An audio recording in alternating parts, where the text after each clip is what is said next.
It's timely. It's insightful. It's motivating. It's empowering.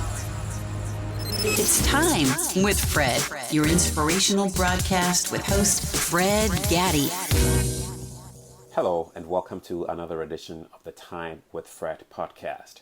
This is a podcast that challenges paradigms and mindsets that hold us back. Today marks exactly 19 years since the attacks on the Twin Towers in New York City. It was a sad day for America and mostly the world, really. A day when terrorists hijacked aircraft and flew them directly into the Twin Towers, killing close to 3,000 people. This resulted in changes, major changes to the world. It affected businesses. People lost their jobs, and one of the individuals whose life was directly impacted is my guest today on the Time with Fred podcast, and she is Amy Fuentes. Amy is a speaker, author, transformational coach, and businesswoman. But first and foremost, she is a mother and also a hugely successful family manager. Amy learned much about finance and tips on being money savvy during her career as a mortgage consultant and then running her own business. However, her main breakthrough came when she had to save her family from bankruptcy after 9/11 hit them and their income was cut in half literally overnight. I'm sure a lot of us can relate to that. In the years following, Amy developed a system that taught her children money management and empowered them to become money savvy, financially secure, and debt-free. Inspired by her success with her girls and many other clients, Amy and her business partner founded LiLoLa Coaching and created a free 3-day How to Raise a Millionaire challenge, as well as an online course on raising money savvy kids. And Amy is my guest on the Time with Fred podcast today. Amy, welcome to the Time with Fred podcast. Oh, thank you so much for having me, Fred. What a powerful story, Amy, that you have in your bio there. And oftentimes when I have guests on the podcast, you know, we hear all the great things that they're doing. We read about the fantastic bio that they have, but a lot of times there's always a story right behind all of that. And yours is equally a powerful story. Who you are right now and what you do was born out of one of the challenging times that we went through, and that was during 9/11. So exactly what happened? Take us back to 9/11 and tell us about, you know, how all that happened and why you're where you are today. Yeah, it was not a pleasant time. Oh, I bet. Let me start off with that. Me and my husband had just bought our dream home. We had built it, we had moved in, he purchased his dream car, and life as we knew it was, I'll be honest, was pretty good. And then something that we could not prepare for happened. For those of you who will recall, about 20 years ago, on 9/11, when those planes flew into the buildings, we were one of the fortunate ones. We actually survived. You know, there were people that didn't. But in the aftermath, a lot of people got back to their lives as normal pretty much, except for, of course, TSA. But for us, we never really got back to normal because if you recall, the airlines went into bankruptcy and our income, I was a stay-at-home mom at the time, and our income was cut in half, like Fred said, overnight. And not only our income, you guys, but our retirement accounts were slashed and we got pennies on the dollar. And here we are looking at each other in our dream home in tears, wondering, first of all, how the heck are we going to pay the mortgage? But more importantly, how are we going to tell our kids? And how is life going to change, not just for us, but for them as well? And it set me on a course and a trajectory that I never in a million years could have imagined. At that time, I'm going to try not to cry, you guys, because it brings back such memories. Mm-hmm. But I felt like an incredible loser. I felt, how could I be so ill prepared? How could I have not had an emergency fund? How could I have not taken the time to educate myself about finances, because let's face it, I didn't learn it in school, and my parents taught me what their parents knew, which in all honesty wasn't a whole lot besides save your money. Put it in a piggy bank and save your money, which doesn't really help in the management of the money. So I quaked. Literally, I stayed up at night with stomach ulcers because not only did I not know how I was going to pay the mortgage, I didn't know how I was going to pay their dance lessons and all the things that they had become accustomed to going to. And honestly, I didn't know how to tell them. It was not the most pleasant time. But because of that situation, not only did I make a decision at that very moment to put on my big girl panties and figure this stuff out, but I swore to myself that I would figure a way to teach my kids so that when they got to be my age, they would never, ever feel the way I felt, and they would be prepared and they wouldn't be in my situation. So I joke now, that my idea of a budget friend was, spending the money, you get a paycheck and you just spend it till it's gone. And then you either hunker down and wait for the next paycheck, or you put it on credit and you cross your fingers that the next paycheck is enough to pay it and all the other things you need to pay.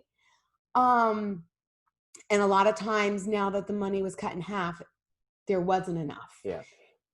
So I went to work. I talk about cutting back. There was nothing that was a want. There were only needs. There was a roof over our head, food on the table, and clothes on our back. Talk about a total life transformation there for you, right? Yep. My husband sold his car.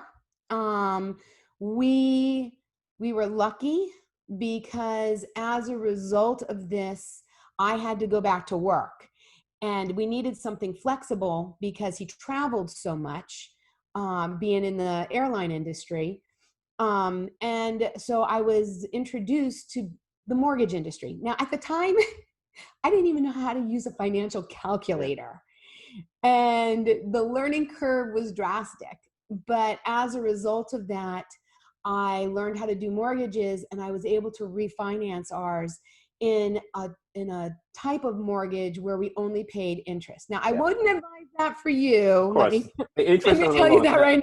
I would not advise you. I could totally relate, Amy. I was in the mortgage industry as well, and I can remember some of the very difficult conversations I had to have with people. So we started on the origination side, and then when this whole meltdown happened, we were redeployed, and so we're doing more of the modifications, right? And I remember having to call homeowners who had everything invested in their homes and tell them that, I'm sorry to let you know that we're not able to approve your modification, and as a result, your house would have to go into foreclosure. Some of those were the toughest conversations I had in my role as a mortgage consultant back then. And I heard many tears. I heard people who said they were going to commit suicide, and countless of times we had to call the police and send the cops to people's homes for fear of what they were going to do. Not once, not twice, but many, many, many times, because we didn't want to. And they meant it. Like, if this is what's going to happen, this is all I have, I'm just going to commit suicide. So we were just sending cops to people's homes to say, hey, here's what's about to happen. And so I can relate, right, to that emotion that this evokes. Even for me at the time working, it was a very stressful time for even me, kind of helping people through this. But maybe for a lot of people who go through situations like that, they're one of two things. They completely give up hope. This is it. I'm just going to end it. That's it. And then there are those who somehow are able to turn, their situations around. And you're one of those people. What was it that, kind of made you think of, okay, here's what I'm going to do. You could have given up and, wring your arms in the air, I'm done, and blame everything else. But you looked at the other side and you're able to turn, you educated yourself, I guess, becoming a mortgage consultant. And How did you manage to turn, and that's really what this whole podcast is about, right? Challenging those paradigms and mindsets that hold us back. How were you able to do that? Why didn't you just give up and say, this is it, I'm done, that's the end? But rather you said, no, I'm going to see what I can do. And out of this have come a business that you run now.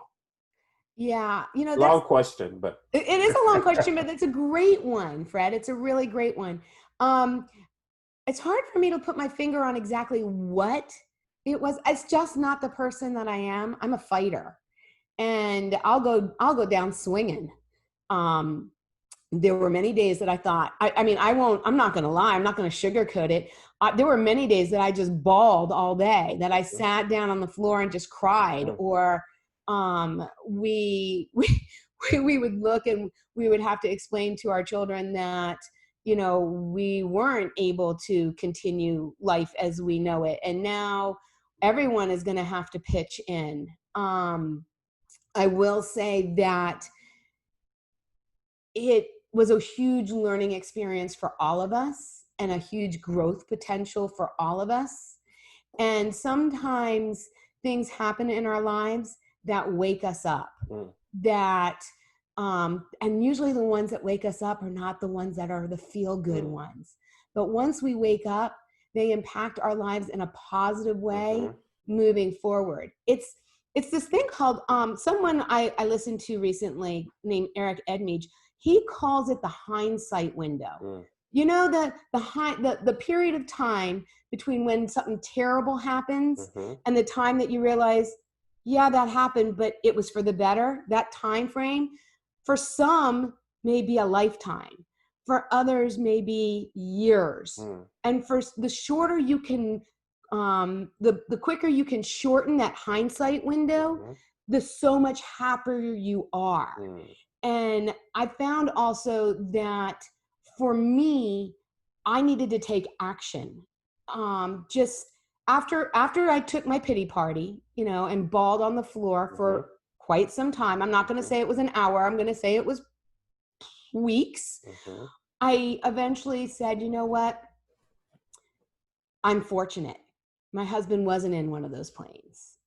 And he still does have a job, even if it's paying him a lot less. Good perspective. And so we need to figure this out. And maybe we do need to sell this house. And maybe we do need to move to a different place. And maybe we do need to move in with family. And maybe we do, but we're lucky we have options. And let's take one option at a time and figure out which one is, or try it. And maybe it works and maybe it doesn't. We had to get rid of the car. That was a no-brainer. The house, we were lucky to refinance and were able to hold on to it. I actually sat down with a realtor because we were looking at listing it. And she said to me, look, I'm going to be honest with you. Don't sell your house. Don't sell your house. I think she said, eat beanies and weenies. Yeah. Eat beanies and weenies or rice and beans. Yeah. But don't sell your house. Make this work. So I was like, well, she's been in the business a lot longer than I have. She's seen a lot more than I have. She was a much older realtor. And I said, let's try and make it work.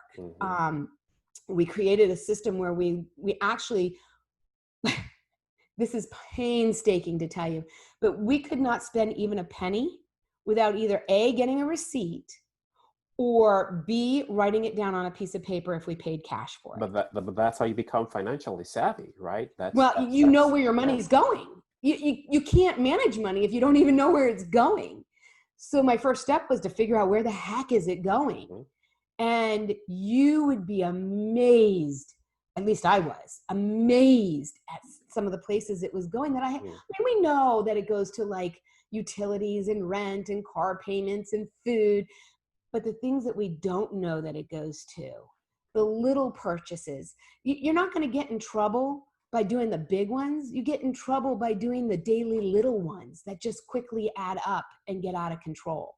That's habit. Yep. Habit is just a sum of the daily things we do, right? Over and over again, and it becomes a habit, right? Exactly. Yeah. And those little decisions and those little purchases are the ones that really get you in trouble over time. So I track them. I was like a crazy woman, like you will get receipts and you will put them in this box, and I tracked them in an Excel spreadsheet.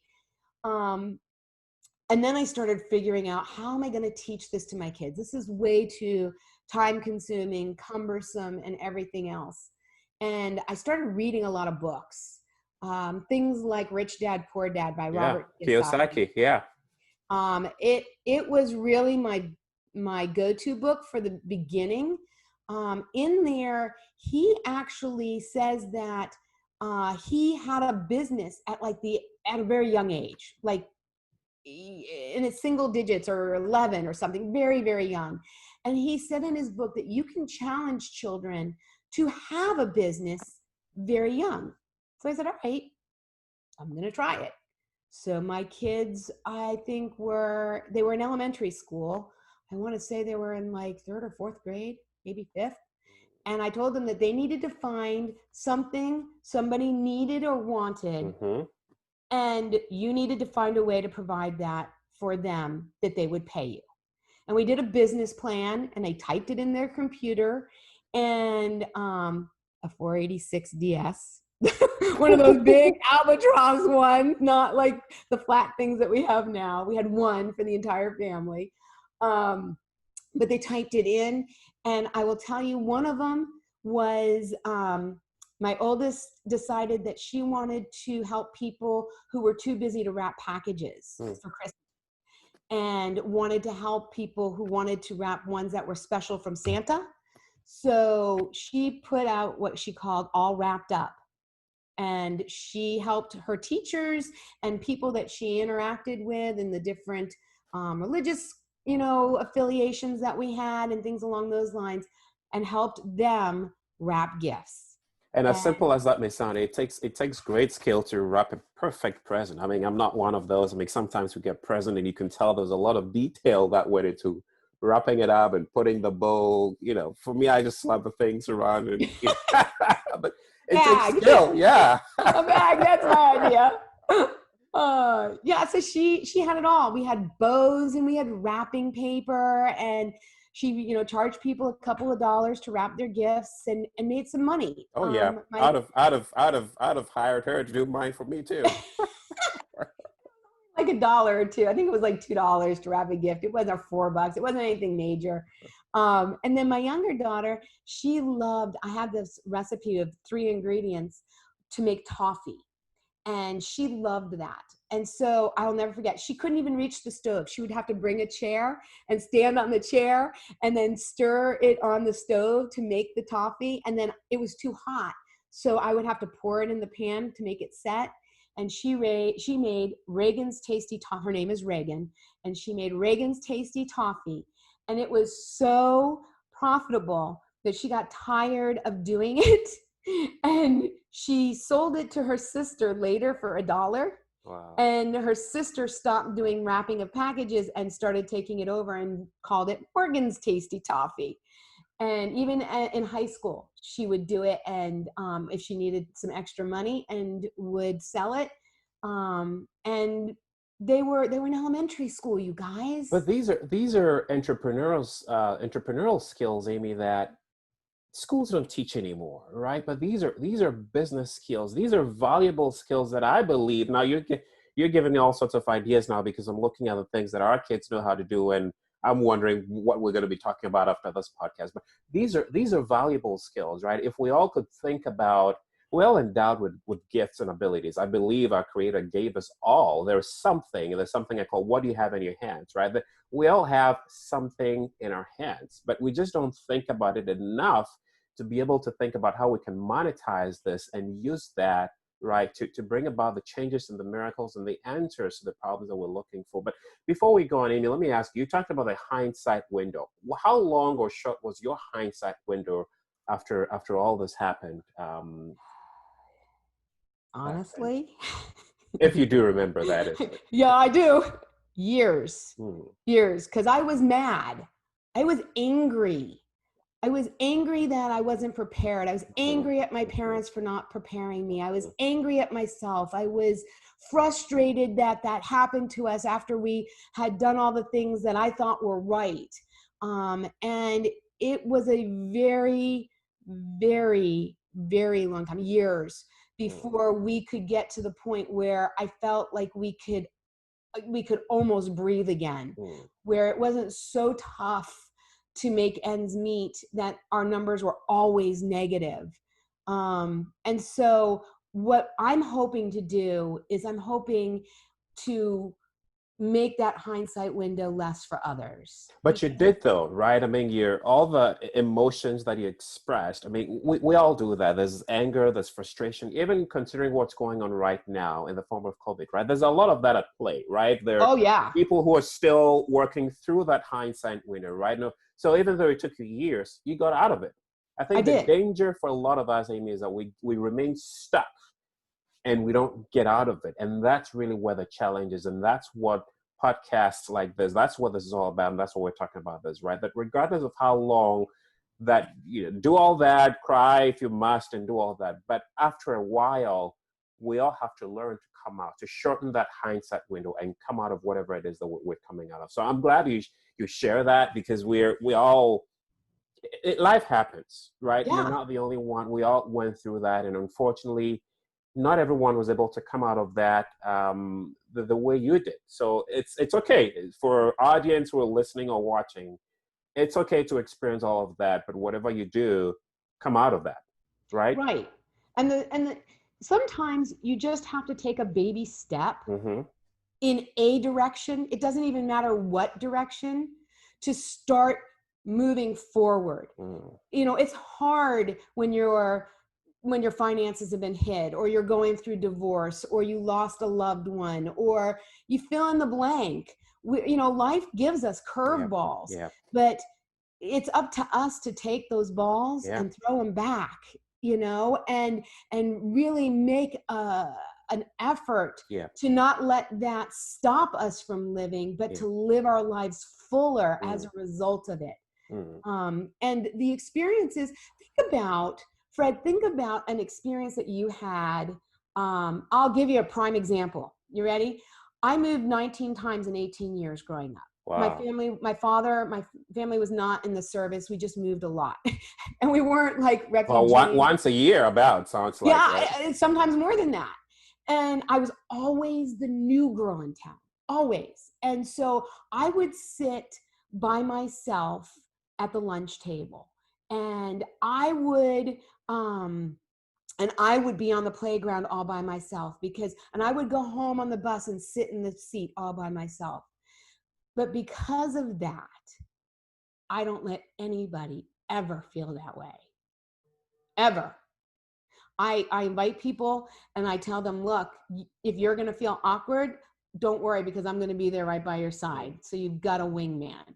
I tell my kids, if somebody comes new into school, so I've taken that experience, that horrible feeling, and I've made it a positive. I don't let that drag me down. I now know that I have to make it so that others don't feel that way. And so think of something that maybe happened when you were younger that wasn't so pleasant. Maybe someone said something to you that wasn't so kind. And how does that now change you to make you a better person? I'm a better person because people ignored me. I'm a better person because of that. What a powerful perspective, because you'd have thought the opposite would be true, right? Yeah. You would have thought I would have gone introverted and like, nobody likes me, I have no friends. But instead, that empowered me to make sure that when I saw people new to town or new to a school, that I instilled this in my kids. I said, listen, if you see someone new, you become their friend. And then when they do make their own friends, you can let them go. But at least be there for the beginning and bridge that gap for them, so they're not feeling so terrible. Be the change you want to see, right? I think it was Gandhi who said that. Yep. Wow. And so, but think about things, because we've all had things happen in our lives, you guys. We've all had them that made us who we are today. And now that you're looking back, you realize that you're the person you are today because of that event that happened. If you can shorten that window instead of being 30 years to 3 months, you'd be so much happier. the way to do that is to realize that when a major catastrophe happens, it's a precursor to something better coming along. It's a precursor to giving you that push to push you to grow, to be a better person as a result of it. So instead of being boo-hoo, turn around and say, thank you. And it just is a perception shift in your mind. And when you start thinking about when you, I don't know, Fred, if you believe this, but I believe that you get what you're looking for. Absolutely. So if you're looking for pity, that's what you're going to get. Yeah. If you're sitting there in a pity party, oh, my life is miserable, you're going to get more of a miserable life. It's a universal law of life, right? It's the universal law of life. Attraction, right? What you Exactly. Yeah. Exactly. The law of attraction. So if you're having something bad happen to you, like I did, like you're either they're picking on you or your finances got hit, to turn around and look at it as a positive, which is not easy. I'm going to tell you right now. At least look at it as, how is this going to impact my life and make it better? How am I going to be a better as a result of this? How is this going to make me be better for others? Right. And so when you stop looking at, woe is me, I'm so unfortunate, I'm a victim, and instead empower yourself to say, this is what I needed to grow to be even better, and I'm excited to see what's on the other side. The other side comes so much faster. Yes, you shorten that window, right? I love it. I love it. So, Yep. I mean, were there, and we're going to talk about your coaching here in a bit, but so I love this, but what are some of the lessons? I mean, going back, anything you would have done differently, or any lessons that you took away from this experience? I don't live with regret, and I don't live in the past. So I don't regret any of the decisions I made, because I made the best decisions I could at the time with the information I had. What a powerful thought. What a powerful concept. You wouldn't intentionally, you wouldn't intentionally make a bad decision. Right. Nobody goes, oh, I'm going to purposely not have a slush fund, so when catastrophe hits, I have to struggle. Nobody intentionally does that. They make decisions that they think are going to be good based on the information that they have at the time. Now, as time passes, you might get new information that might shed light on the situation that happened in the past, but you didn't have it back then. Right. So cut yourself some slack. Don't regret that. Learn from it and say, now moving forward, I made the best decision I could at the time, and now I'm going to pivot and change course, because now I have new information. I love that. Now I can make a different decision. No decision in life is final. No decision in life, whether you buy a car or you retire and then you decide you're bored and you want to go back to work, you buy a car and then you decide that it's too expensive or you don't really like it as much as you thought, you can trade it in or buy a new one.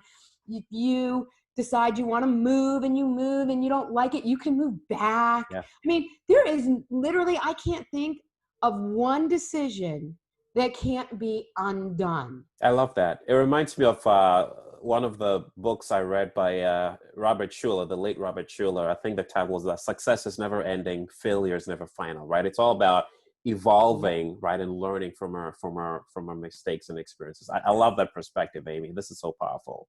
Oh, I'm glad. I'm really glad. I hope that your listeners are getting something out of this as well. Oh, I am. I am. So and then that birthed your coaching program, right? For kids and parents. Can you talk to us a little bit about what that's about? And absolutely. So as a result of this experience, I started implementing certain things with my kids. Again, determined to teach them what I didn't know.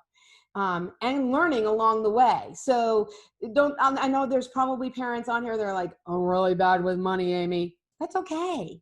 That's okay. You can still teach your kids to be better than you are. You don't have to be good with it in order to teach them to be good. you can teach them a better way. Now, once you know of a better way. So what I did was I started implementing things, and some things worked, honestly, and some things didn't. And now fast forward, I can't believe this, you guys, 9/11 was 20 years ago. Yeah. Can you believe that? How crazy is that? Yeah. And my daughters are now in their, early mid 20s. And now they have over $10,000 Wow. in a retirement fund. I don't know about you, but I didn't have that kind of money in my 20s in a retirement fund. I had whopping zero. I sure didn't. Just think of how much further ahead they are by compound interest over time. Yes. So they're well on their way to being millionaires, whether they realize it or not. They're well on their way. The other thing that they have is an emergency fund. I have one daughter that has 6 months emergency fund, and I have another that has 18 months.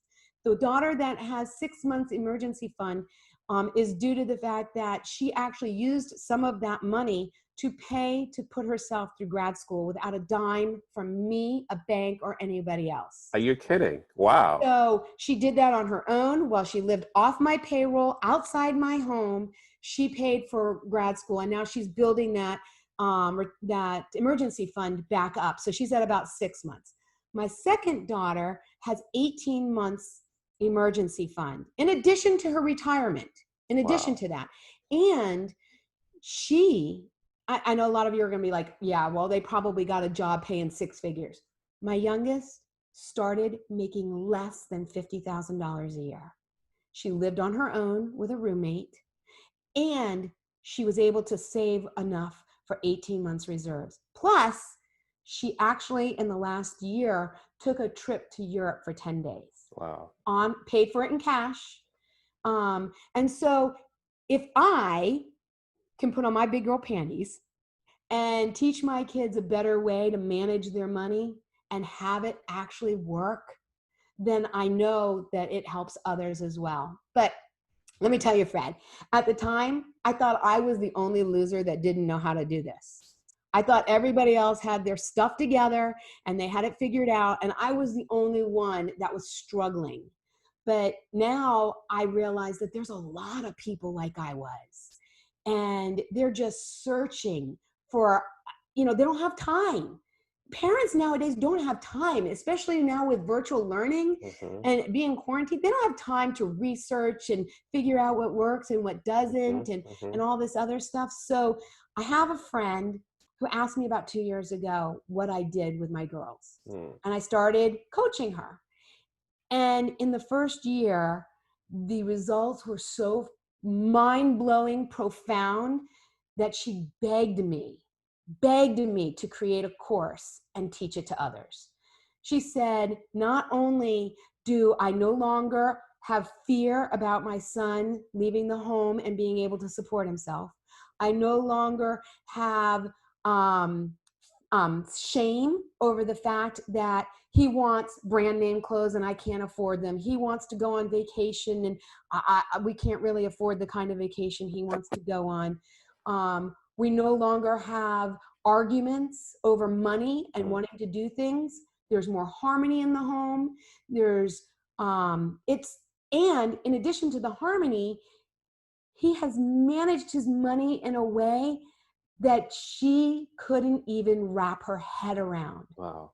And on top of all of that, she did some money, like crunching in numbers, and she said she saved over $1,000 in that first year of money she normally would have spent on her son, that she didn't have to because of the program. So it's pretty mind-boggling and profound, the impact that it had, and that's when I created the program, and I'm now bringing it to others to help them. And to think that all of these came out of, one of the most challenging moments of your life, right? I mean, look at what I'm sure you look back, and of course, no one likes to revel, right, in the hardship, but I'm sure there's a part of you that looks back on the past 20 years and can say that, look, perhaps it's a good thing that this happened, because if this hadn't happened, your daughters wouldn't have been where they are at. And this is a ripple effect. They're going to teach the kids, and this is going to be a generational thing. So you're impacting the world out of one not so good experience, right? And so we're Right. going through this, and I wonder how many of us, Amy, are going through what we're going through right now globally, not taking what we need to take out of, or missing some of the opportunities that could come out of this because we're so focused on the pain, the misery, and the hardship. And we're not minimizing that. I say this all the time. It's almost No, becoming a cliche, right? We're not minimizing the lives lost and all of that. But a change of perspective can make a huge difference. Would you agree? absolutely. Yeah. Absolutely. And that is what we teach. Yeah. That is what we teach in the course. Yeah. And so we are on a mission.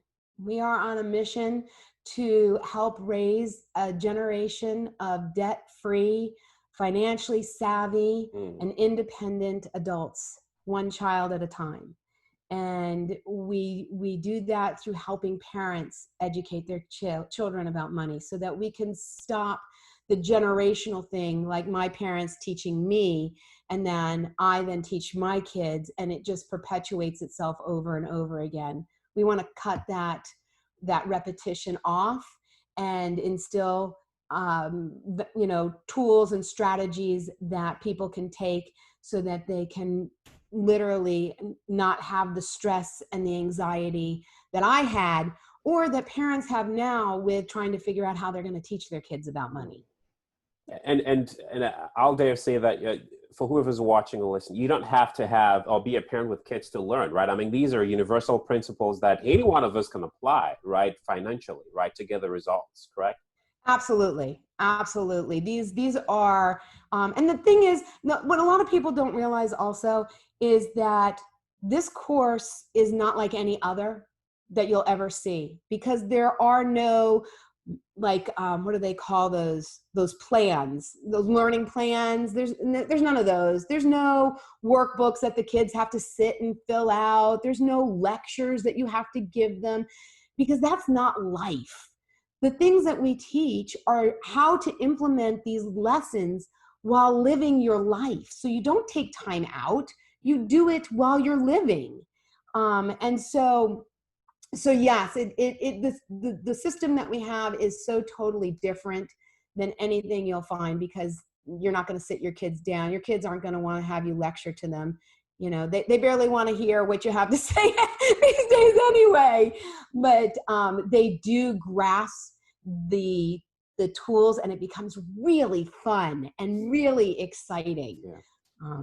So yeah. You mentioned Kiyosaki's book, Rich Dad Poor, and I think that was one of the things that characterized that Rich Dad, right? What it was, that financial education which don't get taught in schools, right? We don't teach these in our schools, and these are, and what perfect time, right? With everyone going back to virtual learning, what a great program to add, right, to the skill set of our kids, right, as they're home and as they're learning. So I kind of like this, but. Amy, I hate to dwell again, but this is what we're in, right? It's the COVID-19, and perhaps there's someone who may have found themselves where you were 20 plus some years ago, and perhaps faced with some of the decisions that you were faced with, and still in that hindsight window, and have been for a while, and not knowing how to get out of that, right? Based on your experience, and what would you say, Amy, to that person either listening to this podcast or watching, saying, "Well, I need help. It's all. I'm not sure how I'm going to get out of this. I'm in debt. I've lost my job, and really at a crossroads, right? Or really in serious dire straits." What would you say to them right now? I would say sometimes life sucks. Sometimes life sucks. So get mad, get sad, and then get on with it. And the way that I got on with it, and the way I would suggest for your viewers to get on with it, is what I call gratitude. Every morning, I do it to this day. Every morning I wake up and I say 5 things that I'm grateful for. And every night I say 5 things that I'm grateful for, and not the same 5. And what that does, you guys, is when you do it in the morning, it sets your mind up to look for positive things in your life. And then when you start looking for more positive things, you start finding more positive things. And so at the end of the day, you now have 5 more things or different things that you can now be grateful for. And you repeat that and repeat that and repeat that. And eventually you get out of that mindset of, and it's scary. I'm going to be the first to tell you, it is scary when you're looking at your bank account dwindling or negative numbers and you're putting stuff on credit and you're not really sure. But put the big girl pants on, put the big boy pants on, and have your cry, and then get up, dust yourself off, start making small baby steps in a direction, and be grateful for the fact that you at least woke up today to be able to do it. You know, I'm chuckling here because, Amy, you're not the only one who've come on this podcast to talk about gratitude. I mean, we perhaps maybe the previous episode, but this gratitude thing has come up over and over and over and over again. I have a friend who actually tells me she does like 100 of them, and I've said this in a previous podcast before, but. And how do you come up with 100 things? And just like you, she talks about the things that we often take for granted, right? The ability to get up, because not everyone has that blessing. No, people go to sleep and they don't make it up, right? But we become so fixated on everything that's going on or wrong that we miss out on what I call the little blessing. So gratitude, another friend calls it stacking his wins. He said, Fred, I stack my wins. I make an intentional effort to count my blessing. So it's refreshing and reassuring to hear you also come to add to the numerous of times we've talked about the importance of gratitude on this, right? Going through emotional challenges, gratitude, it helps you shift your focus from the negative to the positive. So thank you for saying this, because I think it underscores the importance of being grateful. I mean, it doesn't get any better than that. Well, I will tell you one other thing to do. This always switches my mindset. Always. Go do one nice thing for somebody today.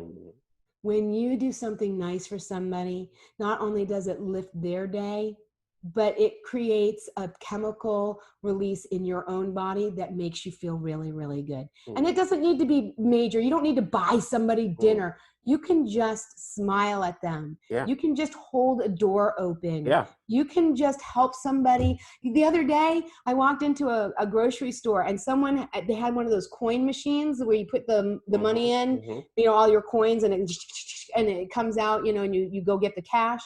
And he had dropped like all these pennies, and people were just walking by him. Yeah. And I stopped and I picked up the pennies, like, oh, it's okay. I was like, well, 2 more hands will get it done in half the amount of time. And I felt really, I'm sure he was appreciative that I stopped and helped, but I felt really good in helping somebody else. And that's just the start of that positive chemical hormone going through your body. The more times you can do that, the more you'll flip that switch of boo-hooey me and life sucks to, you know, I can do for others. I do have a lot of things to be grateful for. Number one, if you're here and you're not on a ventilator, you should be grateful that you're healthy. Yes. Seriously. Like, it comes down to be as simple as that. And so there you go. Everybody should be at least grateful for that. Or a phone call or a text message, right? To let someone know you're thinking of you. Right? Yeah. Thinking of and it takes you what? Not even 3 seconds. Thinking of you. Send. And just put like a little smiley face or something. And it's amazing how it brightens somebody's day. And you don't know what other people are going through. And that little, I'm thinking of you, could actually save someone's life. So it's amazing what just a little bit of goodness given to others can have an amazing impact. I'm at a loss for words right now, but Amy, what defines you now? Having been through all of your life experiences, what would you say defines you? Oh gosh.